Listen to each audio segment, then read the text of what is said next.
ce qui s'est passé à Addis Abeba le vendredi dernier sur cette procédure de silence. C'est quoi la procédure de silence?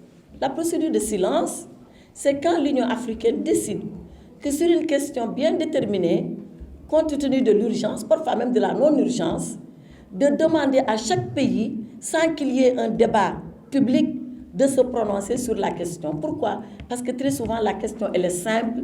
C'est oui, c'est non, ou je réserve ma réponse. Donc, il n'y a pas besoin de débat, encore moins de débat houleux.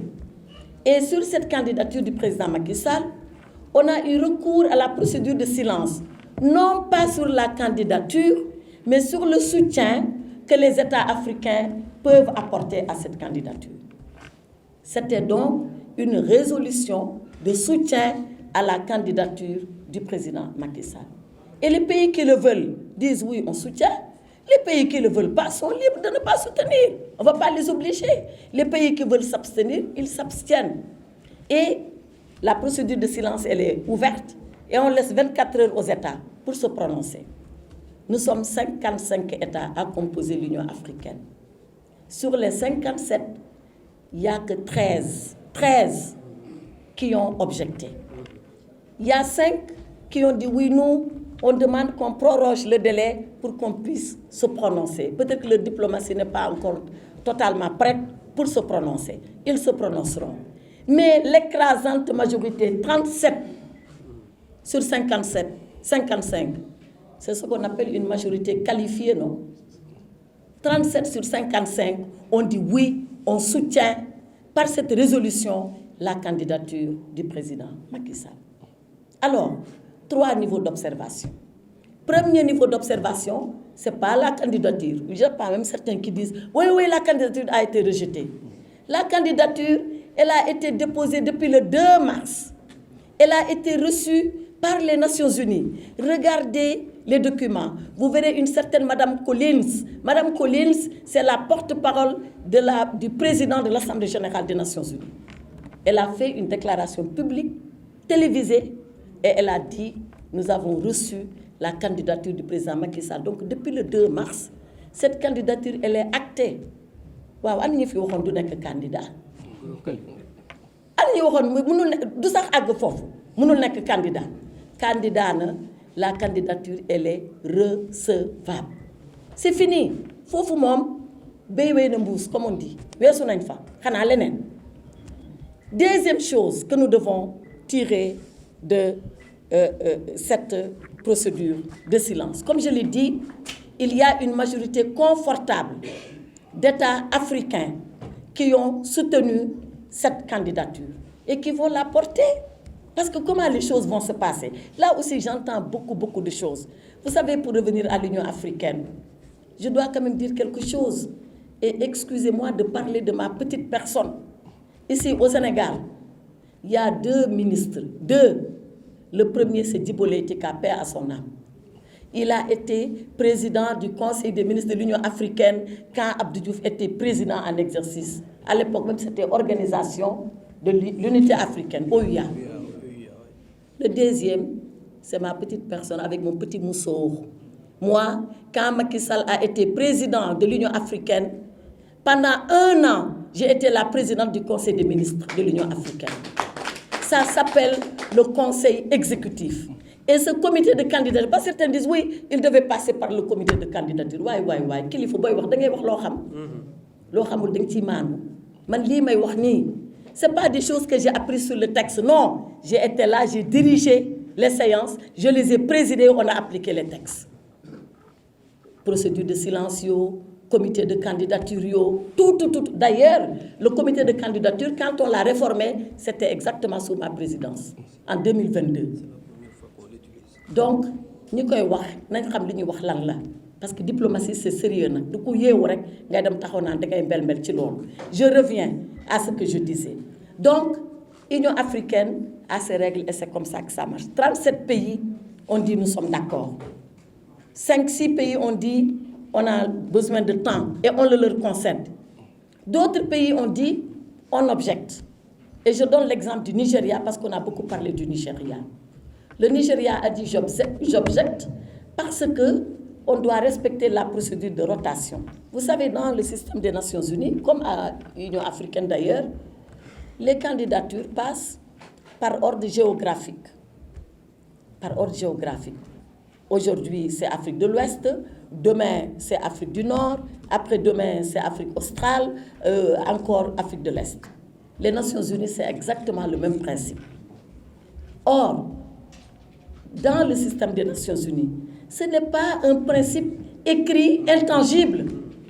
Tout dépend des circonstances du moment, de la géopolitique du moment, du profil du candidat, de tout ce qui peut faire qu'on décide que cette année, c'est celui-là plutôt qu'un autre. C'est-à-dire que dans le système des Nations Unies, la personnalité du candidat pèse beaucoup plus que le pays ou la région d'origine. Et je donne un exemple. Est-ce que vous savez qu'aux Nations Unies, 2 candidats africains se sont succédés? 2 candidats africains. Et on nous parle de rotation. Vous connaissez Kofi Annan? Kofi Annan a fait 10 ans comme secrétaire général des Nations Unies. Et qui Kofi Annan avait remplacé? Boutros Ghali de l'Égypte, qui a fait 5 ans. Pendant 15 ans, l'Afrique a présidé les Nations Unies. Et on dit oui, principe de rotation. Est-ce que vous savez qu'il y a 2 secrétaires généraux européens qui se sont succédés l'un après l'autre? Et vous savez quoi? Les 2 sont de l'Europe du Nord. Un est norvégien, l'autre est suédois. C'est comme si ici, en Afrique de l'Ouest, un Gambien succédait à un Sénégalais. Et on vient nous dire, oui, c'est parce qu'il y a rotation. Non, tout dépend. Et le Nigeria, on discutera, on négociera, on parlera, et Inch'Allah, il se ralliera à la position du reste de l'Afrique. Parce que ce que la diplomatie peut faire, ces gens-là ne peuvent pas s'imaginer les prouesses, la qualité des prouesses. Donc, la candidature du président Macky Sall est actée. Le président Macky Sall a communiqué aux Nations Unies sa vision stratégique. Qu'est-ce qu'il pense faire des Nations Unies? Parce qu'une chose est d'être candidat, la deuxième chose, c'est de dire, si je suis élu, voilà moi ce que je ferai quand je serai élu.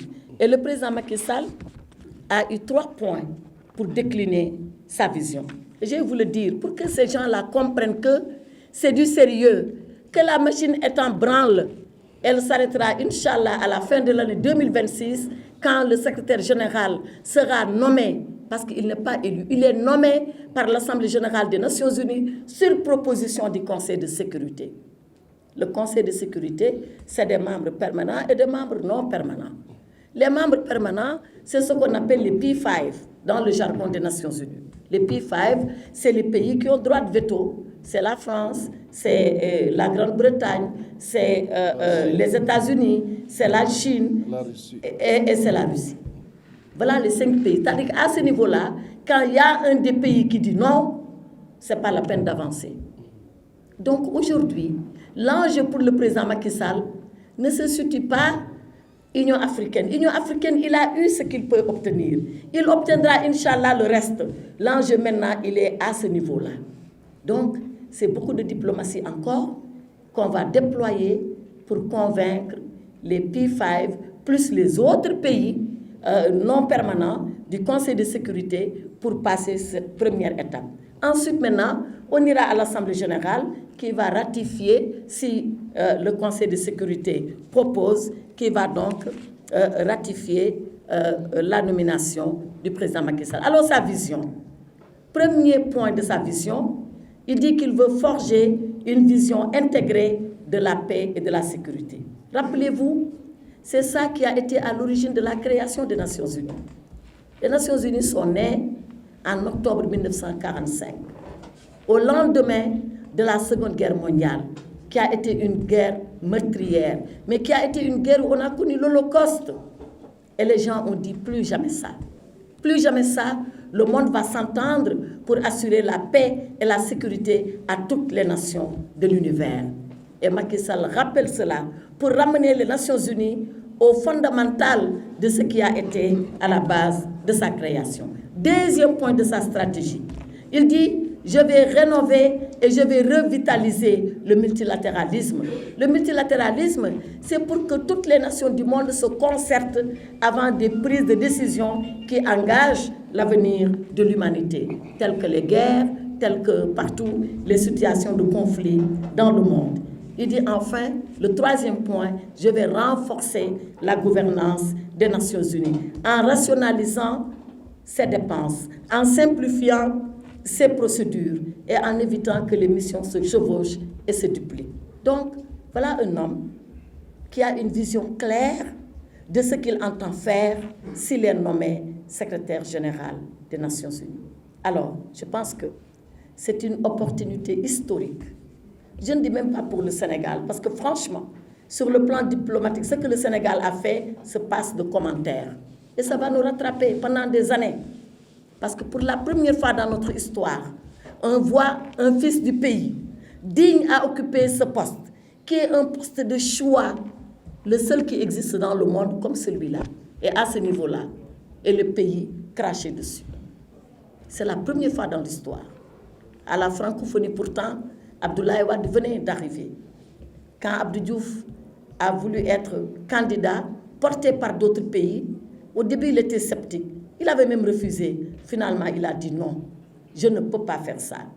Je ne peux pas faire ça, non pas Abdou Diouf, mais je ne peux pas faire ça au Sénégal.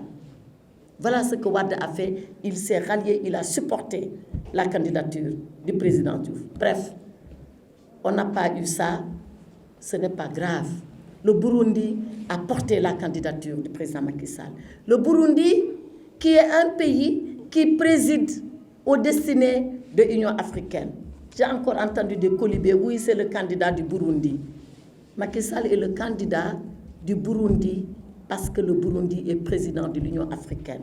C'est une candidature symbolique de ce que l'Afrique peut porter, de ce que l'Afrique veut porter et de comment l'Afrique veut porter et peut porter cette candidature aux yeux du monde. Et ce n'est pas négligeable. Donc, il ne faut pas caricaturer. Ce n'est pas bon. Mais d'ailleurs, les gens qui le font, c'est parce qu'ils n'ont pas connu la diplomatie.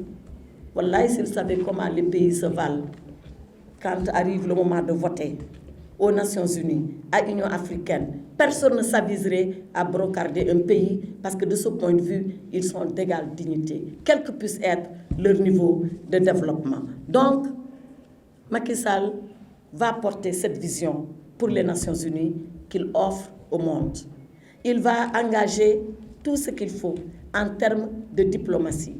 Et le Sénégal, peut-être un jour, sera gagné par l'onction de sagesse et acceptera de se rallier. De toute façon, qu'il se rallie maintenant, qu'il se rallie plus tard, lu am na ba pare ndax yàlla moom noppi na démb lu muy def na ko ba pare te président Macky Sall incha allah yàlla rek moo mën a taxawal ay mbiram fii mu nekk nii di ci dem sérieux bu mu ci àndal ñu koy jàppale ñu feeñ nag ak ñu nëbbu ñi ngeen xam ak ñi ngeen xamul incha allah bu si yàlla àndee dina ko mën a nekk te bu ko nekkee mu nekkal ko ñëpp nag il va être là pour le monde il va être là pour l'Afrique il va être là pour le Sénégal buñ ko bëggee ak buñ ko bañee parce que c'est un fils et un digne fils du Sénégal.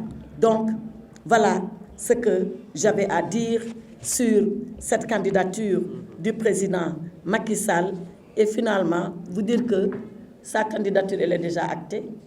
Elle a été déclarée recevable par les Nations Unies.